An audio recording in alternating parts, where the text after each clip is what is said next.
వకీల్ సాబ్, బయట వాళ్ళు ఇలాంటి మాటలంటే చేత్తోనూ నోటితోనూ సమాధానం చెప్పేదాన్ని. మళ్ళీ అలాంటి మాట అనకుండా ఎన్ని రకాలుగానైనా బుద్ధి చెప్పచ్చు. కానీ మన వాళ్ళే మనల్ని అవమానిస్తుంటే తట్టుకోలేకపోతున్నాను. అందుకే కదా శృతి చెంప పగిలింది. అత్తయ్యకి గౌరవం ఇచ్చి వదిలేశావు, లేదంటే ఆవిడ చెంప కూడా పగలగొట్టేదానివి. నాన్నమ్మ నిన్ను అపార్థం చేసుకున్నా నేను చెప్పిన మాటలు బాగా అర్థమయ్యే ఉంటాయి. సో నువ్వు జరిగిన దాని గురించి అస్సలు ఆలోచించొద్దు.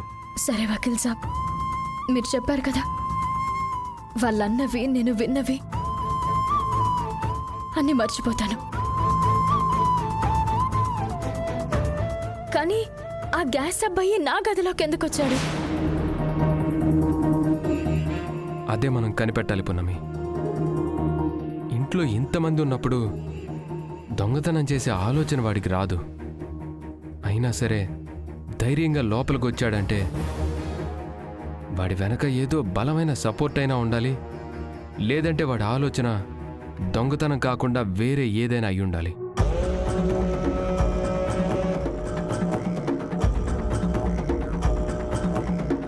వకీల్ సాబ్, నన్ను లక్ష్యంగా చేసుకుని ఈ పనులన్నీ చేస్తున్నారనిపిస్తుంది. వీడు ఎవడో, వీడిని నడిపిస్తుంది ఎవరో మనం కనిపెట్టాలి. తప్పకుండా కనిపెడదాం పున్నమి. ఇక నుండి ఈ సమస్య నీది కాదు, నాది. వకీల్ సాబ్, ఇంట్లో వాళ్ళు నా గురించి ఏమనుకున్నా, ఎలా మాట్లాడినా మీరు నన్ను నమ్మి నా వైపు నిలబడడం నాకు చాలా సంతోషంగా ఉంది. ఏంటి పున్నమి అలా మాట్లాడతావు? నిన్ను నేను భార్యగా చూడకపోయినా ఒక ఫ్రెండ్లా నీకోసం ప్రాణమైనా ఇస్తాను. నీ మీద ఎంత నమ్మకం లేకపోతే నేను ఇంటికి తీసుకొస్తాను చెప్పు. ఇక్కడికి నువ్వు నా మనిషిగా వచ్చావు, అందుకే నీకు ఏ సమస్య వచ్చినా నీ ముందు అడ్డంగా నేను నిల్చుంటాను. నీకు ధైర్యంగా మారి నిన్ను నడిపిస్తాను. వకీల్ సాబ్,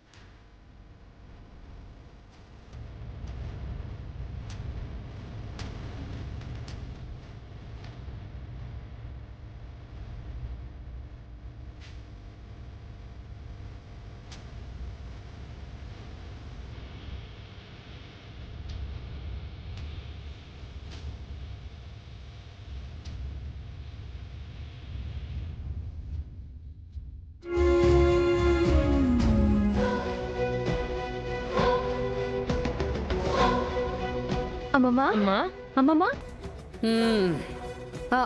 పున్నమి ఏం చేసినా కూడా బావ సపోర్ట్ చేస్తాడు. అలాగని ఈ విషయంలో కూడా వెనకేసుకు రావడం కరెక్ట్ కాదేమో అనిపిస్తుంది.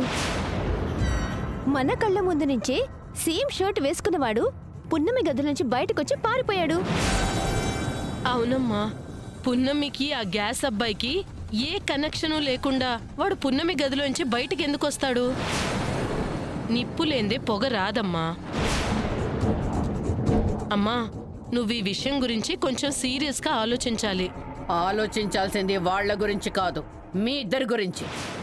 అమ్మా, అవునే,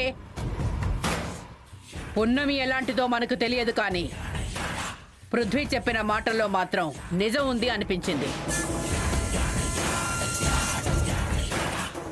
నిజంగా మీరు చెప్పినట్టు పున్నమికి ఆ అబ్బాయికి అక్రమ సంబంధం ఉంటే అది రహస్యం అవుతుందే తప్ప అందరూ ఉన్నప్పుడు ఈ రాకపోకలు ఎందుకు జరుగుతాయి? ఏమో అమ్మమ్మా, వాణ్ణి ఎందుకు పిలిచిందో, దాని మనసులో ఏముందో. దాని మనసులో కాదు, మీ మాటలు నమ్మి ఆవేశంలో నేనే కన్ఫ్యూజ్ అయ్యాను. పృథ్వీ చెప్పిన తర్వాత కానీ నేనెంత తప్పు చేశానో అర్థం కాలేదు. ఎప్పుడూ మన ఇంటికి సిలిండర్ తెచ్చిన వాడు గుమ్మంలో నుండి రాడు, వెనకదారి నుండి వచ్చి కిచెన్లో సిలిండర్ పెట్టి వెళ్ళిపోతాడు.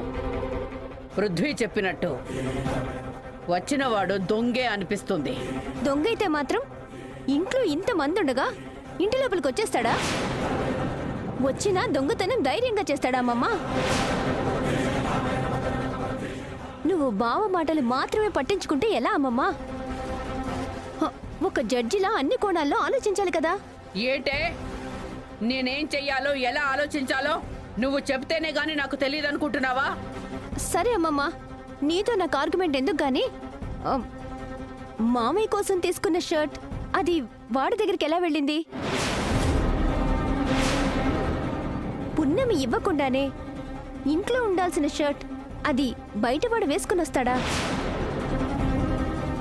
అమ్మా మేము ఈ ఇంటి పరువు గురించే ఆలోచిస్తున్నామే తప్ప మాకు పున్నమి మీద ఎలాంటి కోపమూ లేదు. ఈ ఇంట్లో వాళ్ళు ఎవరు తప్పు చేసినా అది భానుమతి గారి స్టేటస్ మీద మచ్చ పడుతుంది అని చెప్తున్నాం.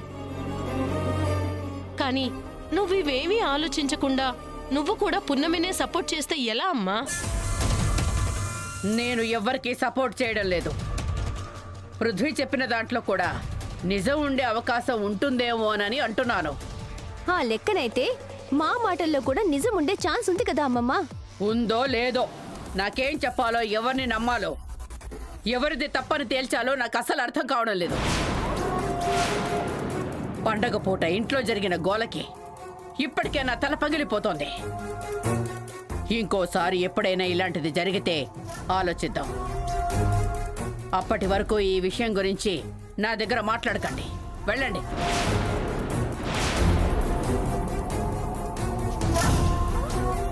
మ్మ్, మ్మ్.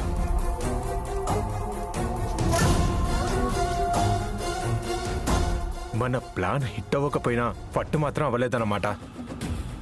పృథ్వీకి పెళ్ళాం మీద నమ్మకం ఎక్కువై నింద పడకుండా సేఫ్ గార్డ్ చేశాడు. జరిగింది మొత్తం చూసి నానమ్మ పూర్తిగా నమ్మకపోయినా శృతి అత్తయ్య మనసులో మాత్రం పున్నమి మీద నెగిటివ్ ఇంప్రెషన్ బాగానే క్రియేట్ అయింది.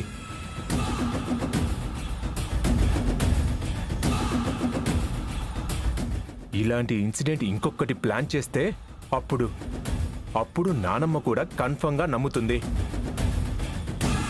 పున్నమిని మెడ పట్టుకుని బయటికి గెంటేస్తుంది. నా లైఫ్లో ఉన్న పెద్ద ప్రాబ్లం క్లియర్ అయిపోతుంది. ఎస్.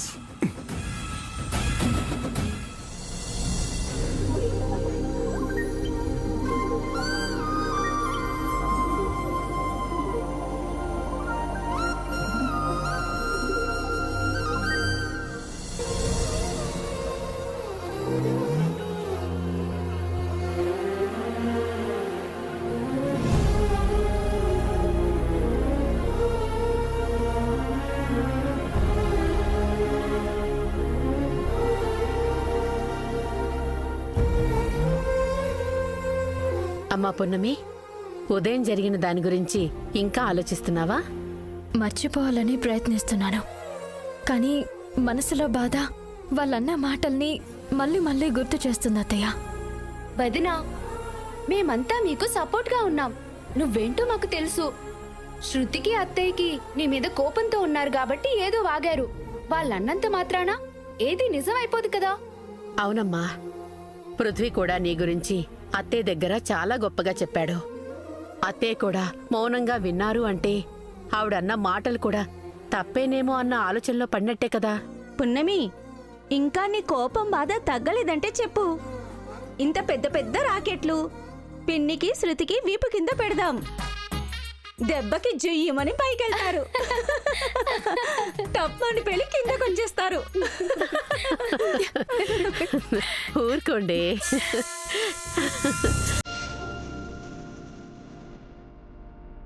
ఇదే శకునమే. బయటికి రాగానే వీళ్ళ నవ్వుల మొహాలు చూడాల్సి వస్తుంది. ఉదయం ఇంట్లో అంత పెద్ద ఇష్యూ అయినా సరే బాధ ఏడుపు లేకుండా నవ్వులే వస్తుందమ్మా పున్నమికి. ఇలాంటి వాళ్ళనే సిగ్గులేని బతుకులు, శరం లేని మనుషులు అనేది. అమ్మా, అది ఎలాంటిదైనా కాని నాకు దాని నవ్వు అస్సలు నచ్చలేదు. అందరి ముందు నా చెంప పగలగొట్టినందుకు దీనికొక మంచి దీపావళి గిఫ్ట్ రెడీ చేశాను.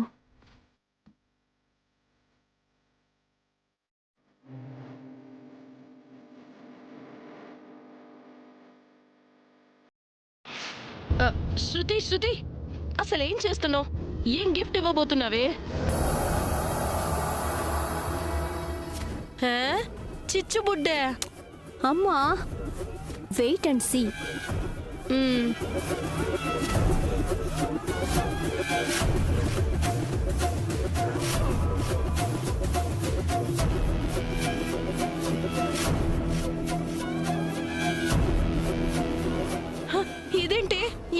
రెచ్చిపోతున్నావే?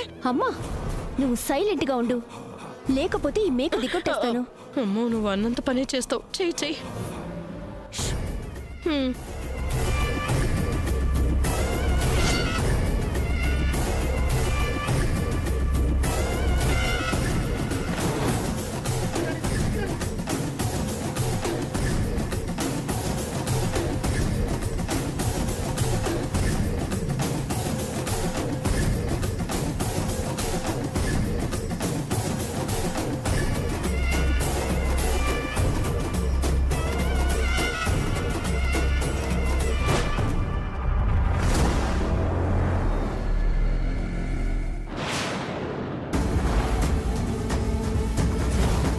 అటు ఇటు చూస్తూ ఉండు.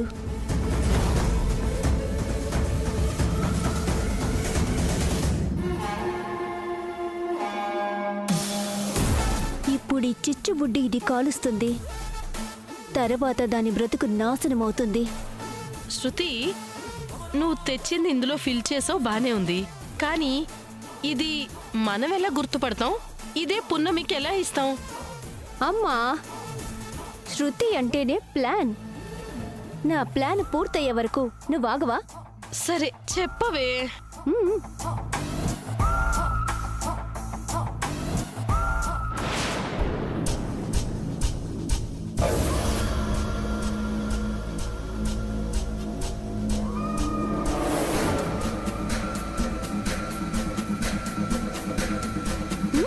అర్థమైందా? హ్మ్, హ్మ్.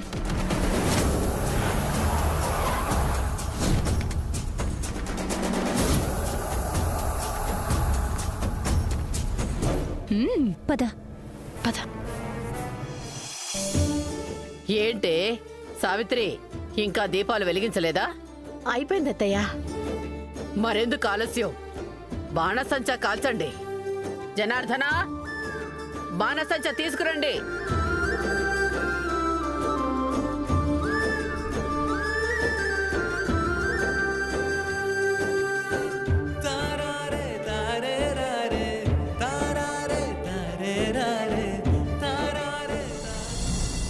నానమ్మ, నువ్వు తీసుకో.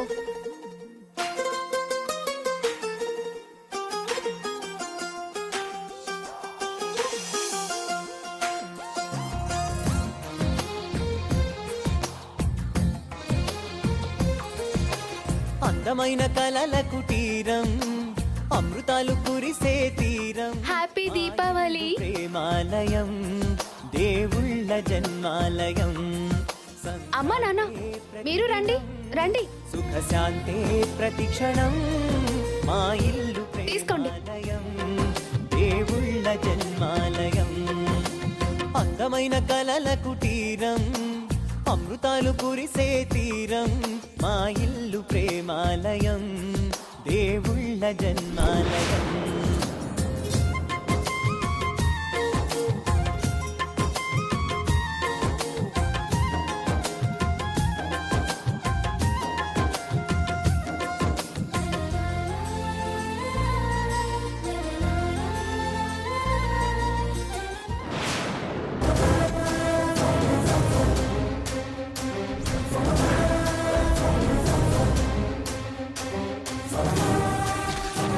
అన్నయ్య వదిన రండి. వద్దత్తయ్య, నాకు భయం. కాదు, నేను రండి వదిన. ఏం కాదు పున్నమి, వెలిగించు వెలిగించు. ఏమీ కాదు. అన్నయ్య నువ్వు కూడా తీసుకో. పెట్టు పున్నమి, పెట్టు. అబ్బా ఏం కాదు, పెట్టు. వద్దక్క. రావాలి రా. వదిన పట్టుకో. తీసుకో. వెలిగించు.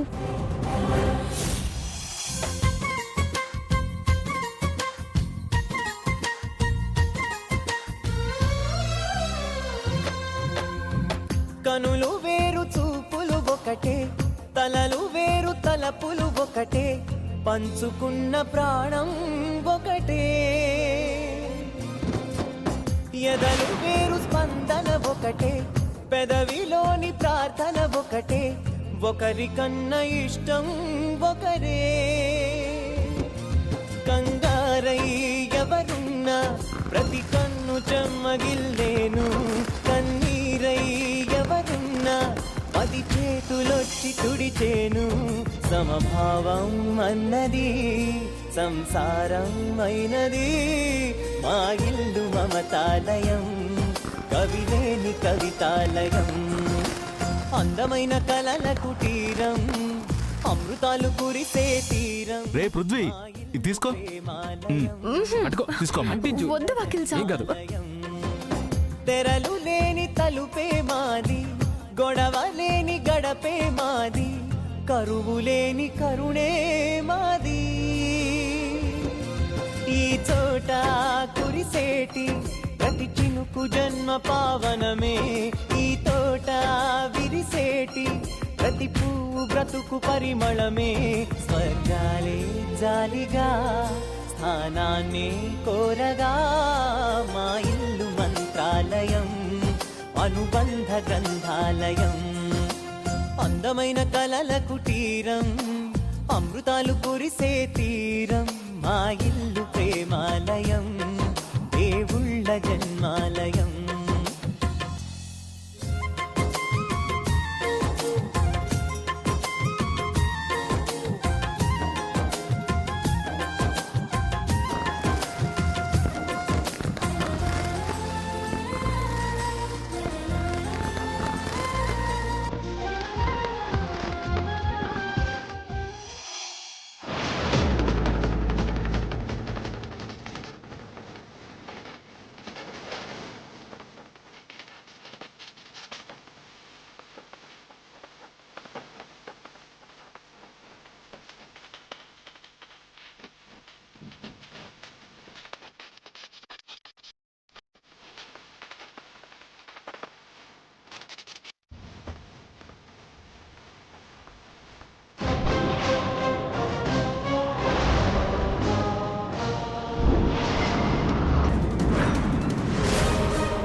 వకీల్ సాబ్, పట్టుకో వదినా. వద్దు ఏం కాదు వకీల్ సాబ్. పున్నమి. వెలిగించు వెలిగించు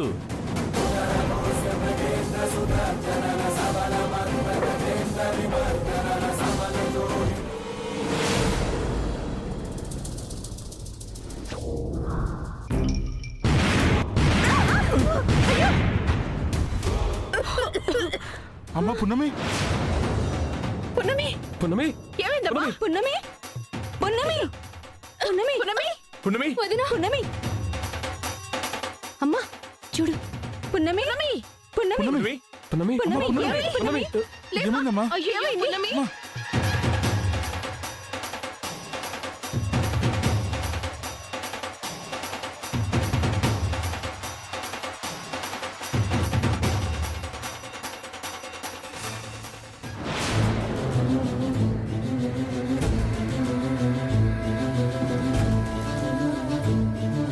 పున్నమి పున్నమి పున్నమి అమ్మ పున్నమి పున్నమి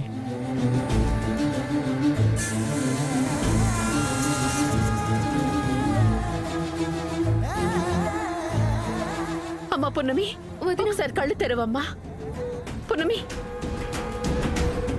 నా వల్ల కావడం లేదు అత్తయ్య గారు, చాలా నొప్పిగా ఉంది. వైషు కొన్ని వాటర్ క్లాత్ తీసుకొనిరా. అలాగే అన్నయ్య. అమ్మ పున్నమి మెలిగలేమ్మా లే ఇలా కూర్చో పున్నమి కళ్ళు తెరవమ్మా పున్నమి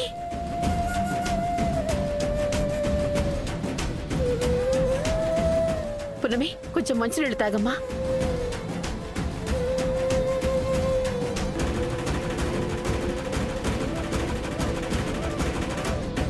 పట్టుకో నొప్పిగా ఉంది అత్తయ్య. ఒకసారి కళ్ళు తెరవడానికి ట్రై చేయి పున్నమి. నా వల్ల కావట్లేదు, నొప్పి ఎక్కువగా ఉంది. నేను కళ్ళు తెరవలేకపోతున్నాను.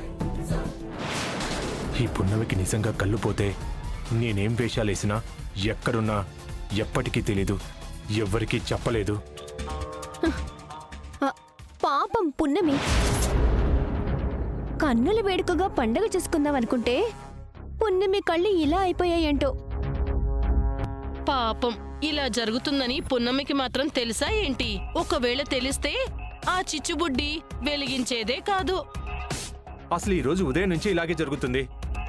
లక్ష్మీ పూజలో ఫైల్ కాలిపోయింది, తర్వాత సిలిండర్ తెచ్చిన వాడితో గొడవ జరిగింది, ఇప్పుడేమో క్రాకర్స్ దగ్గర ఇలా జరిగింది. పొల్యూషన్ లేకుండా దీపావళి చేయాలనుకుంటే పాపం పున్నమి కళ్ళు ఇలా అయిపోయాయి.